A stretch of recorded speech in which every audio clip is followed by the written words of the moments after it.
So I needed a base for a sculpture, a 3D printed sculpture I'd made a while back.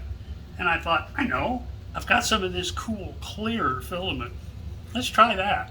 And you got to admit, that's pretty cool. You can see right through that just about. But I wound up with this little bit of heat distortion in this corner. And when you put it under the sculpture, it just wasn't quite right. So, okay, let's try it in black.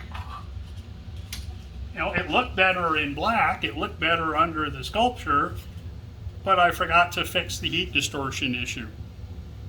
Okay, let's go back and try that one again.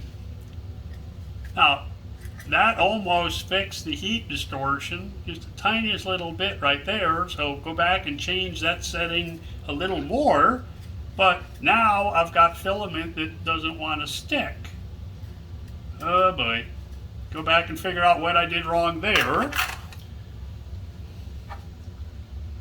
And then I finally wound up with that base. So, fixed the heat distortion, got the filament to stick the way it was supposed to. Everything turned out exactly like it was supposed to. It looks good under the sculpture. Awesome. And that's the lesson with 3D printing, is design, print, adapt. What did you do wrong? What could have been better? What did you not see on the computer screen that's just glaringly obvious in real life?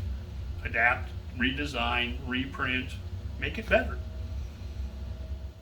Like everybody, like we all should. Thanks for watching.